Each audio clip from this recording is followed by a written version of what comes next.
Hey everybody, Abby here. How are you guys doing today?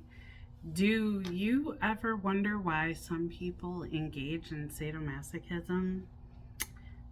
Do you engage in sadomasochism and don't understand quite why it is you enjoy it so much?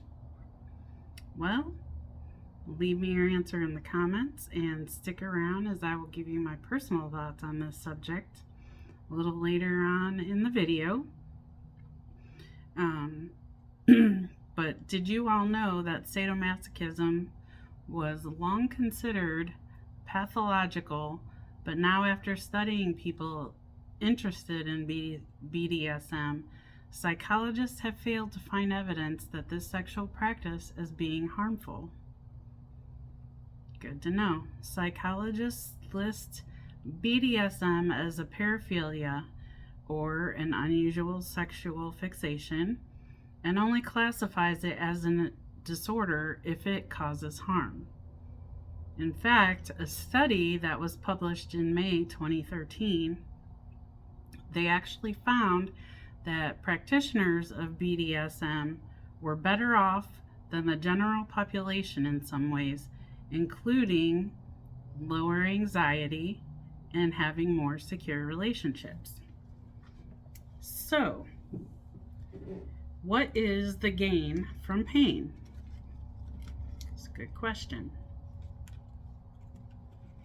So here is the information I found. Go black.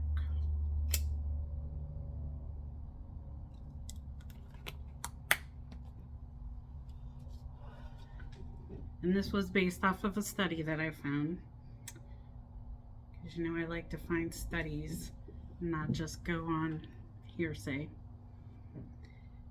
But a study was done with people who were switches in the SM community.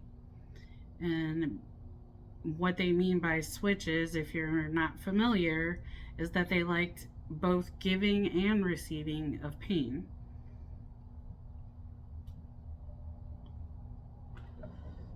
And of the 14 individuals that were recruited for this study, 10 were women, and they were assigned one of the roles by rolling the dice. And during the test, they were given a cognitive test, or during this study, they were given a cognitive test called the Stroop task, which is one of those tests where, like, you see the word blue written, BLUE, but the print is red. So they were given this test before and after their sexual experience, and they filled out a questionnaire about their feelings of flow during the sadomasochistic experience, which is a state of focus and enjoyment when they're fully immersed in the task. So the results were that the people playing the pain receiving roles showed poor Stroop task scores, which were seen with short-term reductions of functions in an area of the brain which is linked to executive control, working the memory and other high-level functions.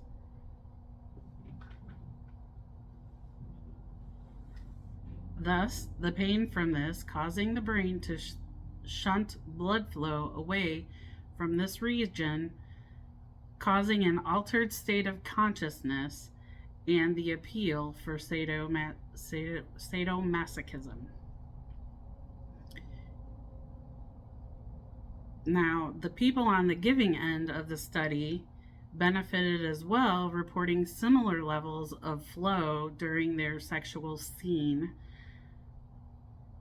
And they said that you should also know that pain and pleasure are neurologically related.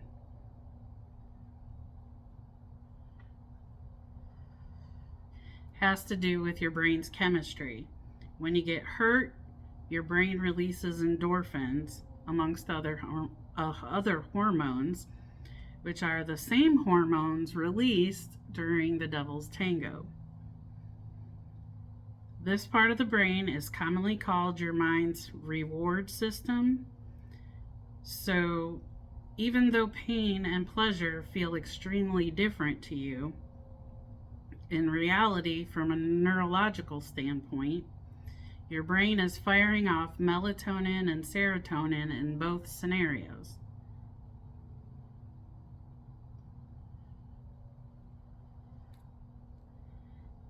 It is sometimes used as a mode of escapism, a way to distress in other areas of one's life, which kind of stands to reason with the whole, dominant, submissive thing. A lot of people that are in that, engage in that type of play, the people who are submissive are a lot of times in high powered, high stress positions in their life of some sort, and they look to that as a release from that, an escape from that.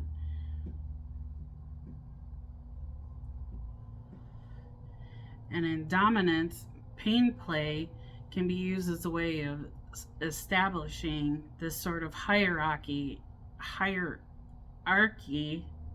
Wow.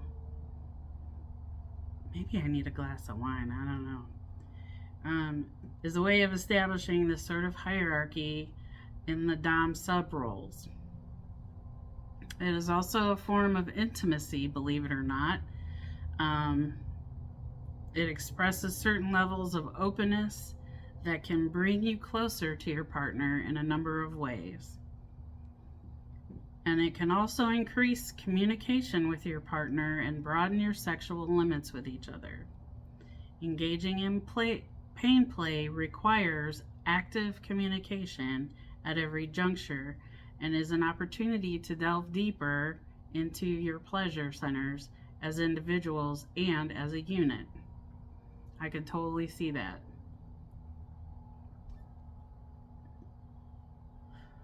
Trust, the next thing. Whether you are the receiver or the giver, takes a great deal of trust on the other participant to understand what you want and to trust them with being vulnerable. For some, it is spiritual, believe it or not, and not sexual. There are studies that have hinted that sadomasochism is entirely about the tango. Another study that was done focused on non-sexual but very painful ritual performed in the BDSM community called Dance of Souls. Have you guys heard of this? I've not heard of this. But then again, I don't really engage in BDSM, so I guess that stands to reason. This involves people getting temporary skin piercings. And in the ritual, it takes a hook attached to a rope and places them through the skin of the person. Sometimes the ropes are connected to others in the group or a fixed object. The ropes are pulled taut as music or drums are played, and they are also known as energy pools and are seen primarily as spiritual and not sexual.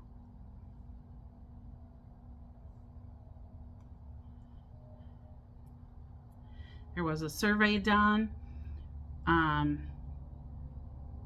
in one of these rituals at a kink community conference in California, where 5 participants were hooked, 9 supporters. There were 9 supporters who are people that make sure the group members are okay during the ritual, and 8 observers. They filled out surveys about their stress, emotions, flow, and the extent to which they felt their own selves overlapped with others at the event. They were also asked to give saliva samples to test their cortisol levels, which is a hormone that spikes during stress. No surprise that the cortisol levels went up during the ritual from pain.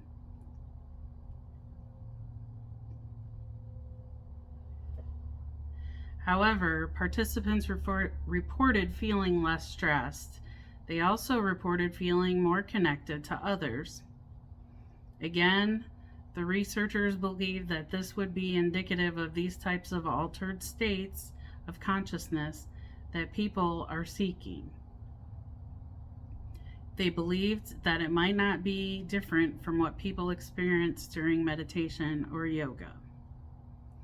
And researchers also believed that the dorsolateral prefrontal cortex is responsible, in part, for distinguishing self from other. However, if less blood flows to the brain during these intensely painful experiences, it results in a feeling of oneness.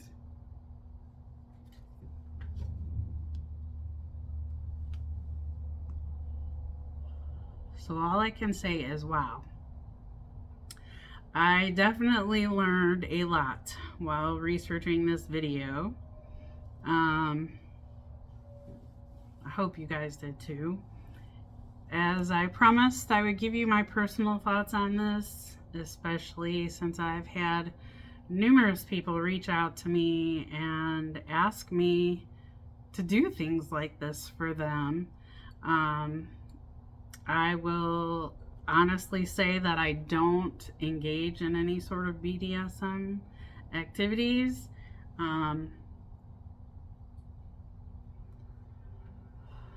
For me, there really is no appeal or interest in it. For me personally, pain is not pleasure, and pleasure is not pain in any way, shape, or form. But I do have a better understanding now as to why it is for so many people. And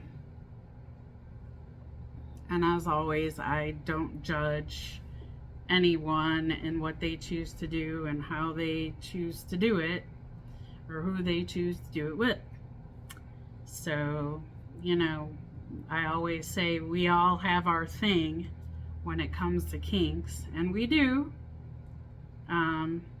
I hope this has all helped you have a better understanding of it, especially if you don't engage in this sort of thing.